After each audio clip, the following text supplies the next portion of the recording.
Teams have wrapped for the Chicago Bears. So on today's episode, me, C-Dub, and Bobby are going to recap free agency and talk about why Ryan Poles has put a highlight on the NFL draft for him, which is the next step for the Chicago Bears. We'll talk about all that and more right after this.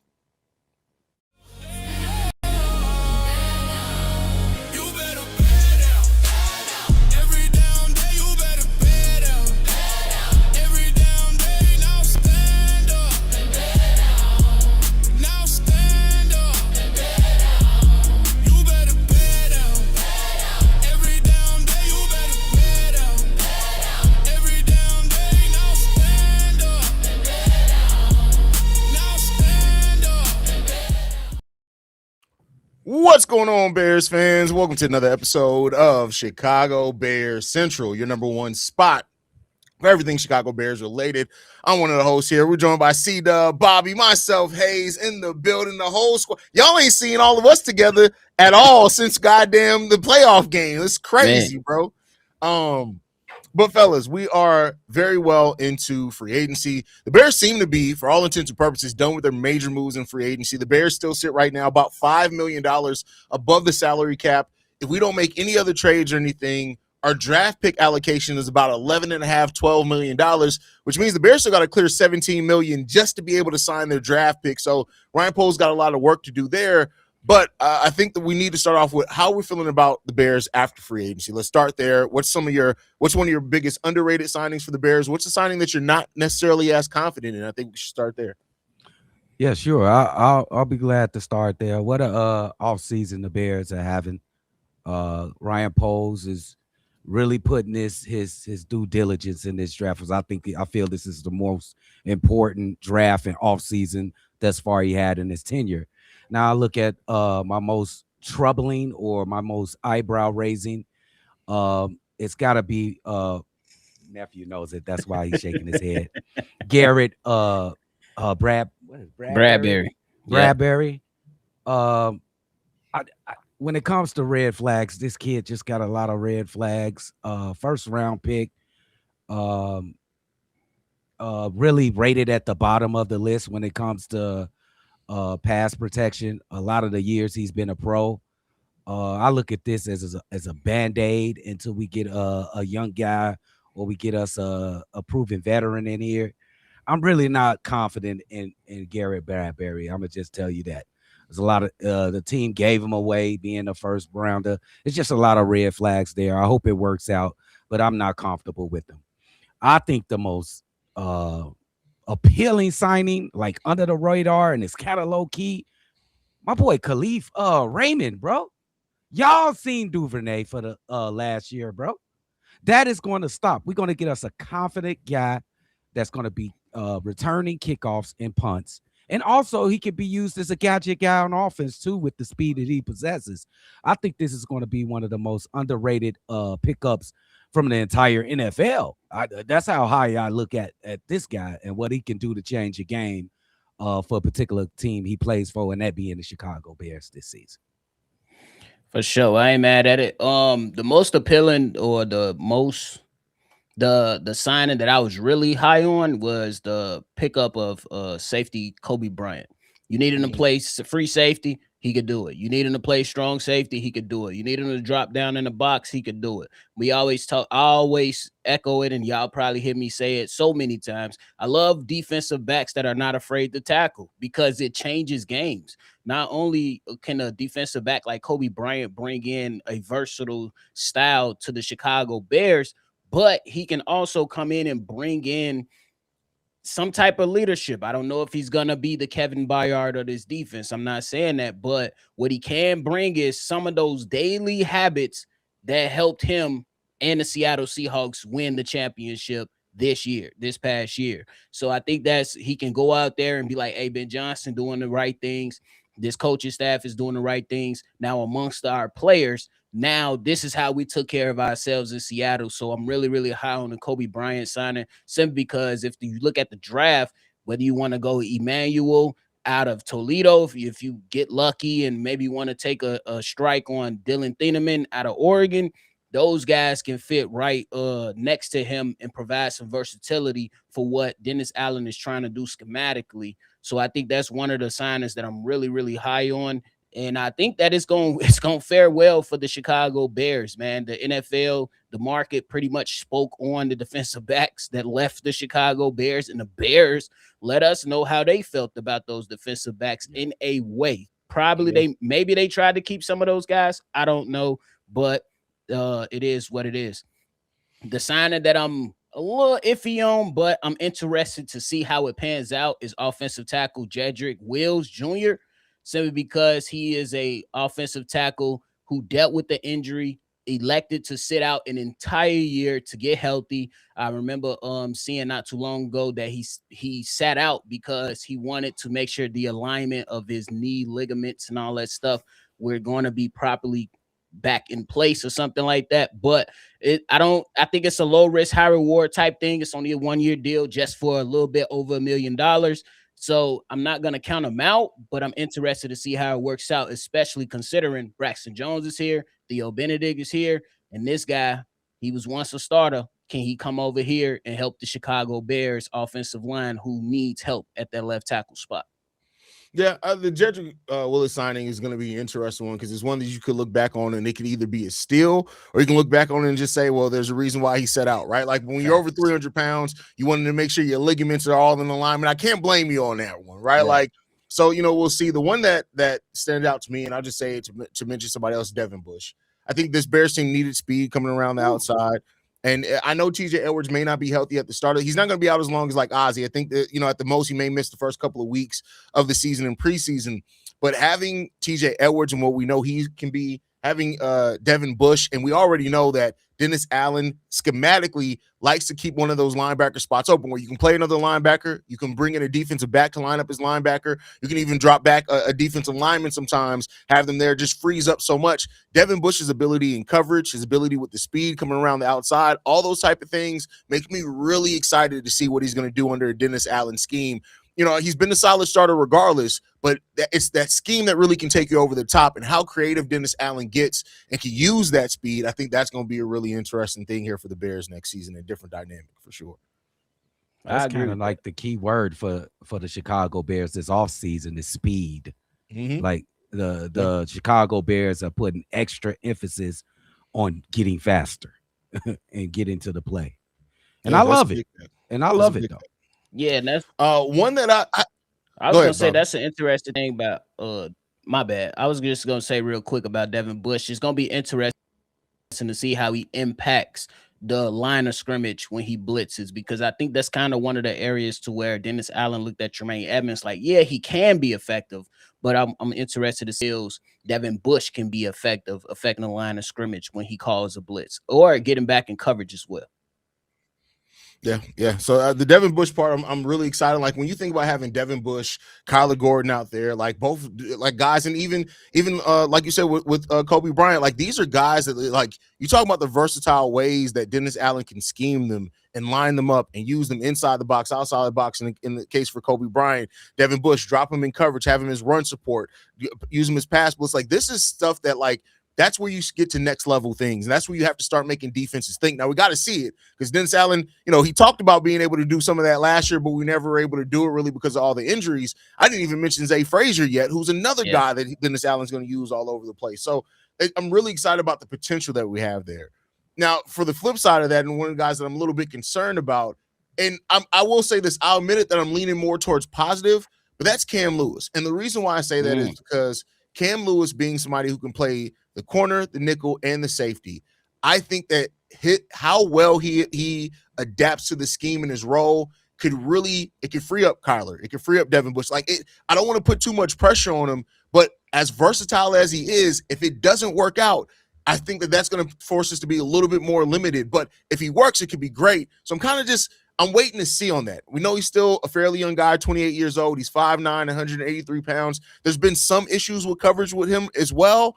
And that's why, because if you want to put Kyler in the blitz and have Cam Lewis drop back in coverage, if he gets blown up by some of the quicker receivers, that's going to change that whole dynamic. So I'm just looking at that part a little bit there. Yeah, that's a good thing to worry about this kid. Like you said, he had coverage problems. I think we have a position open at safety. I think that'll be the best bet to stick a guy like Cam Lewis. You say he can play all over the field. We got a guy like Kyler Gordon who plays that role pretty terrifically. But we did have two of them last year in CJ Gardner-Johnson, maybe because of injury, but we did have two of those guys. Maybe he can be a backup for Kyler Gordon per se. And I think that's the plan there, right? It's like, for him to free up Kyler to be a little bit more versatile. And if Zay Frazier ends up being what Dennis Allen thought he was going to be when we drafted him too, I know it's a lot putting it on a second-year player. That's probably why they brought in a vet like Cam Lewis, because they can at least have a floor there of knowing what they're going to get. But like, if you have guys like Cam, Zay, and Kyler Gordon, guys that can be used all over the field, man, that could get scary. Yeah, that's why I'm interested to see how they address this draft, because with guys like Cam Lewis, with some of the coverage issues, some of the things that you're going to be looking for, especially as you try to remake this defensive back room, it's going to be imperative to see who can cover, especially when we look at games versus the Lions, games versus the Green Bay Packers last year, looking at the game versus the San Francisco 49ers. And yeah, we was able to do a couple things, but there was a lot of things left to be desired when it came to the coverage, and especially considered like when we going against the Lions, who should have played inspired in all the games instead of just the Bears, and they maybe would have had some success. But you see all those crossing routes across the middle, so it's just gonna be a lot of things that impact the schematics, and I'm hoping that we can find some answers, man, and hopefully they can coach these guys up. I'm happy that we got Al Harris back in the building, and that's going to be a key thing for us. And we got to tighten up, man. You can't we know that they still going to generate turnovers, maybe not to the level of last year, but they still going to generate turnovers, but you still got to play more sound football as well. Yeah, I think too, like, you got to keep in mind, like, the turnovers were a part of the Bears' identity absolutely last season, but we didn't have much going on defense. Like, turnovers are a little bit, you can't bet on that. The Bears made it a weapon for themselves last year, even if our turnovers go down, but we're a better overall defense and just playing more consistently throughout the game. That's going to be more valuable for the Bears, right? I think that's what we're doing, is trying to be a better functional defense more times than not. So I agree with that, man, because it was too many times to where we seen Dennis Allen called pressure and corners were blitzing without Kyler Gordon, or safeties was coming down blitzing, linebackers blitzing. Regardless, the blitzer was coming and they wasn't getting home. You got to get home, or at least affect the line of scrimmage to a degree to where it speeds up the clock of the quarterback at the very minimum. Yeah, absolutely. Yeah. The Bears got to I'm going to just put it to you like this. Explosive plays. Explosive plays is 10-plus yards run, 20-plus yards pass. The Chicago Bears ranked last in the league last season. I think that's been an emphasis in this offseason. I think it's going to be an emphasis in the draft that we get better, we get faster, and we get better tacklers here in on the defensive side of the football. Yeah, we'll see. Tacklers too. Yeah, you gotta. That's a good point there. Like, I just hope that this defense just starts feeling like, outside of turnovers, it actually has an identity. Like, let's be tough out there. Let's make it hard on teams. Let's stop the run. I was just so many times last year, even with the Bears not being great, that we actually did pretty good on the first two downs, and then we just gave up huge third downs. We got to get better. We got to get better on that. But to shift it from that conversation for free agency to what's next is, we have a lot of positions that are still left open, right? We still have to figure out, the center position kind of long term, which may happen in the draft. We still got another safety position to fill. We got another edge position to fill. Maybe even another linebacker. You could even say that a slot receiver could be on the menu, maybe in the third or fourth round. I think that Ryan Poles has put a big target on the draft, because you have to find at least 2 or 3 day one starters in the draft based off where the roster is right now.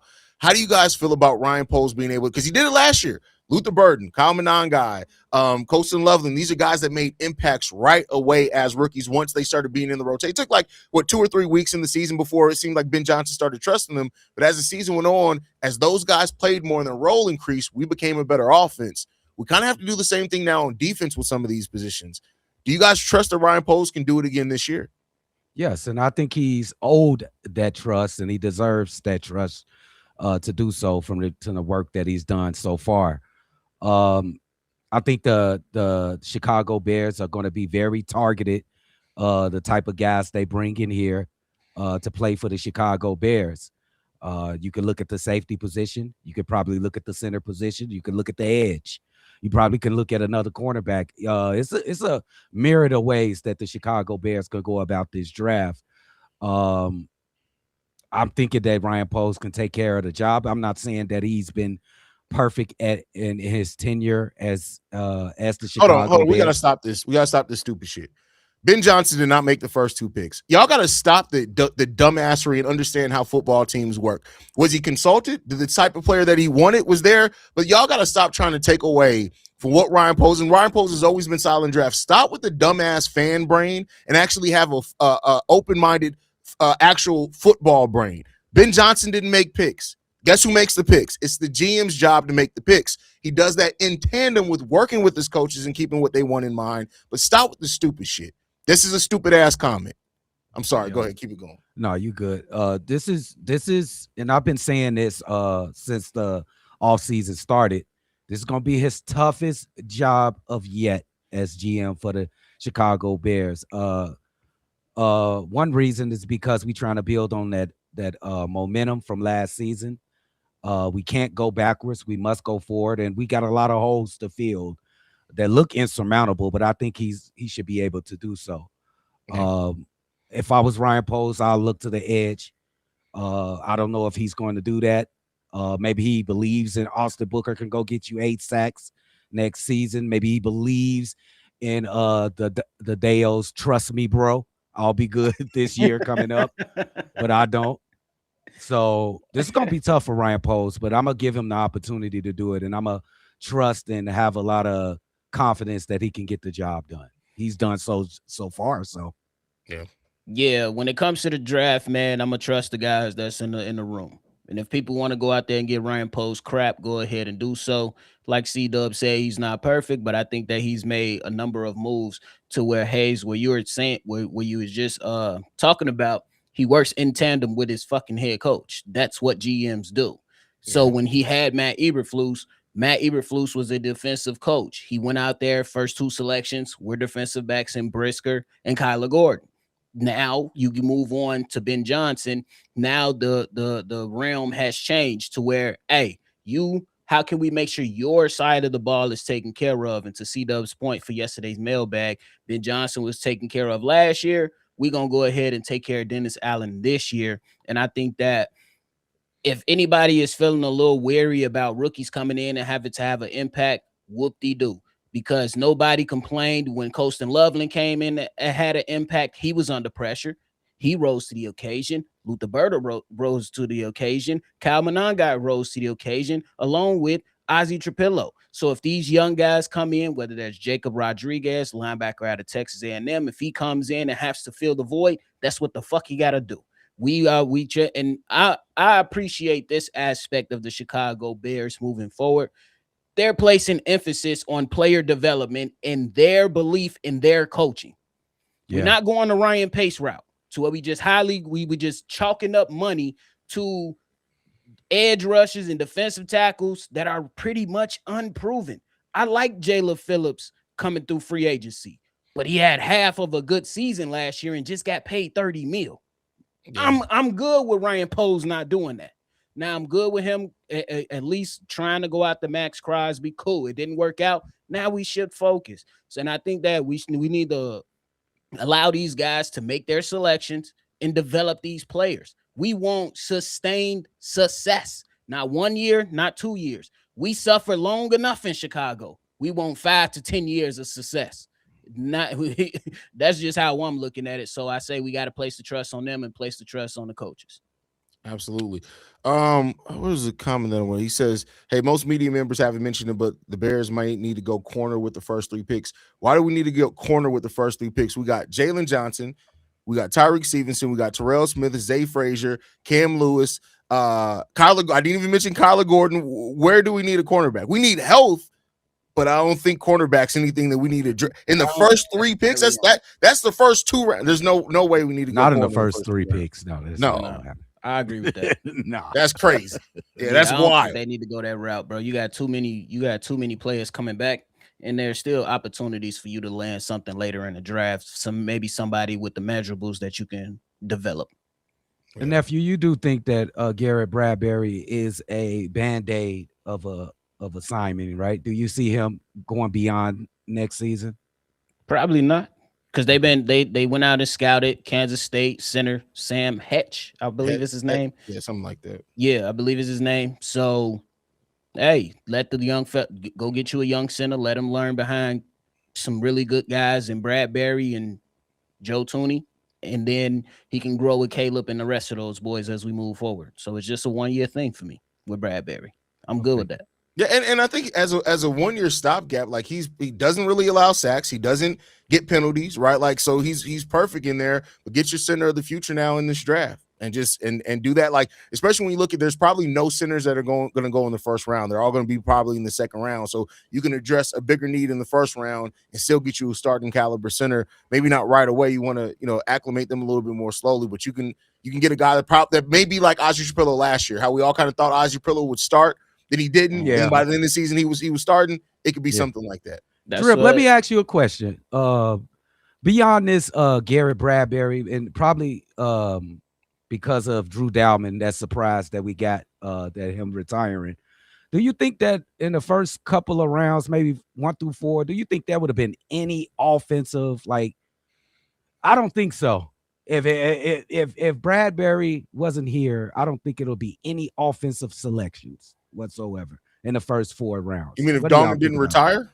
Without Dalman retiring, I don't think they would have drafted anybody in the first 4 rounds on the offensive side. With him retiring and with the band-aid of Garrett Bradbury, maybe you get a center for the future, or you get a center to try and look. I still think there would have been a chance at a wide receiver in rounds 3 or 4. Okay. Because they traded DJ. That's probably the most I would have gone there. Okay. I ain't mad at that. Because this is the defensive turn right here. we take care of the defense with this draft. I think so. Albeit a couple of offensive linemen, I think it's going to be, but I think it's mostly going to be defensive draftees. Oh yeah, it's going to be a very heavy defensive draft for sure. Because you think safety, edge. You may even go D tackle, linebacker. That's like those could very well be positions that he attacks in the draft this year. Me personally, I think defensive tackle should be higher on the list. That's just me. Simply because I look at Grady Jarrett as one of those older guys that's phasing out and will be good more as a rotational guy. Mm-hmm. And I think that if you have interior pass rush, that'll free up Montez. And you look at Austin Booker's stats with 7 less games. His stats are better than the damn full season he played. Yeah, I don't disagree. like Austin Booker, and that really could be the quiet confidence here in edge, is that they may see, because they see him internally way more than we do. They may really feel like Austin Booker's ready for a leap in year 3, which he looked like. I mean, to their credit, in preseason, he did look like he was going to make a leap last year before he got hurt. So maybe there's a level of confidence in Austin Booker and the step that he can make in year 3, and you do focus more on interior. Now, I think with the who's the tackle? Gallimore? Is that his last name? Yeah, Neville. Gallimore. Yeah, Gallimore and Grady Jarrett. And you got to keep in mind, we still got Dio Odeyingbo there, who they talked about moving him more towards the inside this year. If he's healthy, that's a lot of money. Like just between that's just a lot of money. So I don't know if they'll draft another D tackle, especially when we still haven't seen Shamar Turner a lot. Right. Agreed. Right. That's a great point. Yeah. I think that's a great point too, man, because there's so many. My favorite defensive tackle in the draft is Caden McDonald. That's just me, and that's crazy coming from a Michigan fan, and he from Ohio State. But I gotta call it how I see it. To me, he just my favorite right now. So not saying the other guys are bad, but he's my favorite. It'll be a very interesting draft from Ryan Poles, just to see what he attacks first. I hope his edge. This is the question I wanted to ask you, both of you guys. What is an acceptable season if we're gonna go with Austin Booker? What, like the stat total? What are you guys looking for? Like 8 sacks, a bunch of quarterback pressure. First full season as a starter, I'd say I'm not gonna put. If he could get 7.5 sacks, that's a solid season. His first season as a starter. And it depends on kind of what Montez does too, but that's a okay. That's what I was gonna ask, because Montez is usually like 10 sacks. Yeah. So 7 Montez sacks. has to get at least 10. Yeah. So it's like, is that good enough? 17 sacks between your 2 D ends. I Is mean, that good enough to? We only had 35 sacks as a team last year. So I would say that's if you're getting half of that from 2 players, then you're in a pretty good spot. So For real. I would think more so if he get if they pencil him, if they put him up there to start, man. I ain't gonna lie. I'm a little greedy with Austin Booker because I think he got the potential to go out there and just give me 9. Give me 9 sacks. we have no needs as of today. We don't have a starting center. I mean, starting safety. Like we have no need. What? He just woke up. Like no, like no, like. And again, I don't mean this is any offense. If you, I haven't seen you here before. If you know, we have fun with our subscribers. But like to say we have no needs as of today is smoking dick, major dick, bro. Respectfully. Hey, that's crazy right there, City. That's crazy, bro. This man said we have no needs. So you mean to tell me we good to start the season right now? You think we're gonna be good? Nah. Yo, that's with crazy, Elijah Hicks bro. at safety, starting at safety. That's crazy, bro. Elijah Hicks gonna be a special teams. Fuck him up. Man, so we got no needs as of right now. I wish I was in that. I wish I was to look at that team and be like, we ain't got no needs, nigga. Man, what? I wish. Do you think any team can have that type of thing? That ain't no team can come. That's into any draft wild, bro. No needs is crazy, bro. Like, oh, the real. Hey, fellas, I got a man. question. How would y'all All right. feel if the Bears selected a safety at 25? Would that have y'all off y'all rocker? I ain't gonna lie. I don't want to. My mock is dropping later today. I may have the Bears drafting the safety at number 25. Doing this. Why we can't get pressure on the quarterback first drip? That's the Here's most the- important thing. Listen, no. Do it in reality. Do I think that the Bears are gonna go defensive line first? Yes, but I give it an outside 35% chance they go safety in the first round. He usually do shit right out of outside the box anyway. Ryan Poles. Mm-hmm. Who knows what the did anybody think we was getting Colston Loveland? No. Last No, season. Ain't nobody Think about Ryan Poles is like, other than the Caleb Williams draft, we've always been thrown off by what he's done in the first round. Think about it this way: his very first draft, everybody thought we were going to go wide receiver first. We were going to draft Pickens, right? Yeah, we went cornerback and safety. Yeah. His second draft, everybody thought we were going to go defensive line. We traded and got Darnell Wright.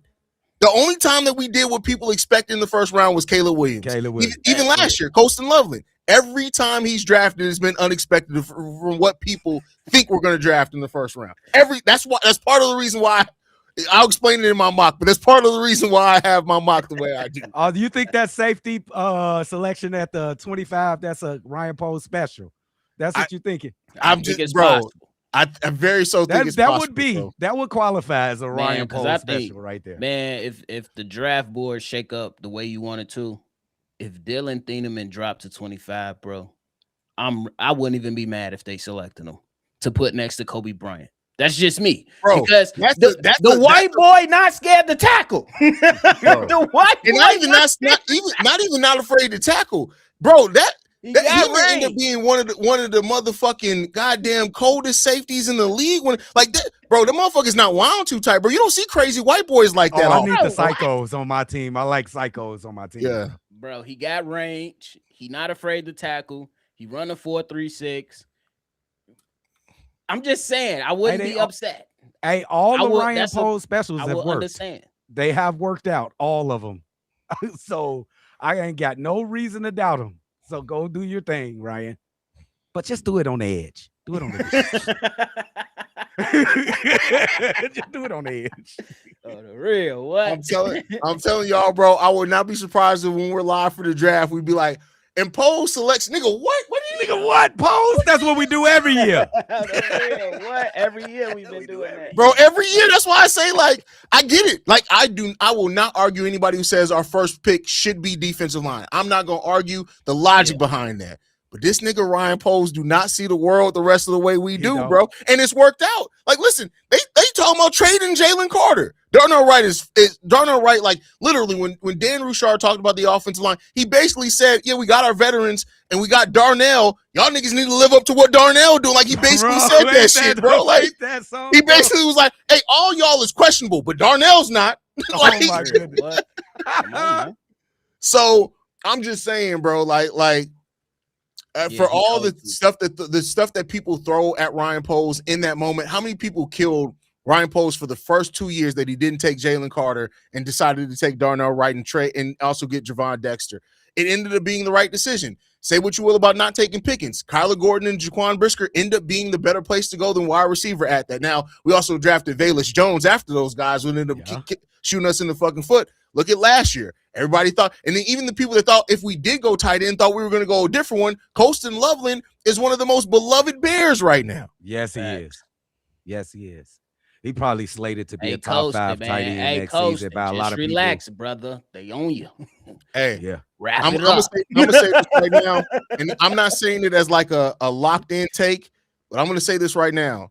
I will not be surprised if in 8 years, 5 to 6 years, whatever it is, Colston Loveland has almost every receiving record for the Chicago Bears. Wait a minute, Drip. You gonna be beating Mike Dicker? That's Mike Dicker, Drip. I said almost. Oh, that's Mike Dicker. I said I'm with almost. you, fucking Drip. Stand on 10 feet. Look, just hold on. And here's my logic. DJ Moore in 3 years is a top 5 in almost every receiving stat we ever had. Crazy word. That's so sad. At almost every receiving stat on this franchise, he is top 5, if not higher, in just about every stat. You can't tell me you can't look at Colston Loveland with Ben Johnson and how he schemes tight ends. Yep. Colston Loveland may end up having so many receiving records for the Chicago. I'm with it. He's going to have him there as a tight end in the 12 personnel. He's going to line up as a slot sometimes. That motherfucker, I would not be surprised if we see Colston Loveland run the ball sometimes, bro. Ben Johnson is, I'm telling you, bro. Colston Loveland, top 5 next he stay healthy. In 5 years, we're going to look at Colston Loveland and be like, damn, how does motherfucker break every stat?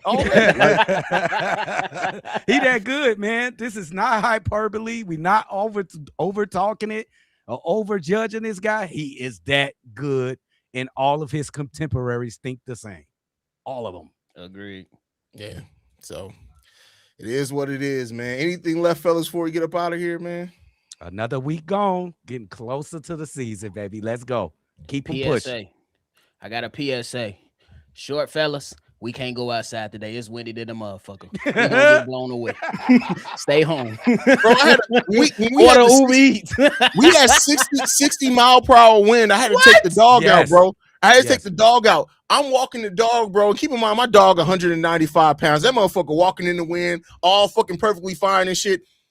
Nigga, the wind came and blew my hat away. I said, nigga, I'm going in the house. He looked at me like, hey, I'll holler at you, bro. Oh, the real short fellas, this ain't for us. We got to sit this one out, man. We got to sit this one out. Okay. Come here and grab the paper towels. I'll get it in a second. Hey, short beard, order Uber Eats if you want to order out. Let them deal with it. We can't go outside. It's been windy as a motherfucker, bro. For real. That shit crazy, bro. That shit blew away C-Dub hair. My hair been gone, motherfucker. That shit been gone. Oh man. But for just as an announcement, we're gonna get back to our normal Sunday streams. I know we haven't all been together. We're gonna get Wednesdays back going as well. We're gonna get back to our normal scheduled programming around these parts. So we appreciate y'all for sticking with us, sticking through this with us. We appreciate the way y'all been turning out for us over the off-season content too, man. It's been great. It's been great. Hey, Bobby and Steve-O, C-Dub, everybody's been holding it down differently and independently, but we're doing what we can, man. Number one spot for everything Chicago Bears related. We tell y'all all the time, man. Appreciate y'all for the ones that be sliding from over here to NFL Central. Me and Steve-O, man, 2 weeks, 26 videos, cooking. Bro, shout out to y'all, man. Output that y'all have had over free agency has been ridiculous, bro. I was talking to Pat, and Pat was like, how they doing over in NFL Central? I said, hey, nigga, I'm not even gonna lie. You know, when I say this, I have no idea how they doing this many videos, bro. If I say that, you know you dropping a lot of videos, bro. Man, we had that. Bro, I think it was like one day y'all dropped like 4 videos, 4 or 5 in one day, bro. I was like, on Jesus the first Christ. day of free agency, bro. I was like, Steve-O, it's time. I texted him at like 8 in the morning. The first video, boom, let's go. And then we got off, came back on an hour later. Boom, another one. It was just crazy. It was just crazy. And then we went live for the official start of it at 12. It was crazy. It was fun, though. Wow.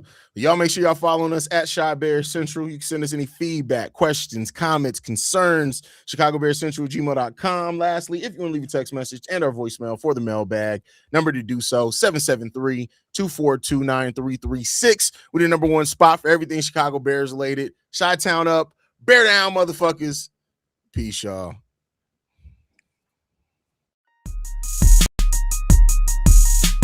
This has been a presentation of the Break Media.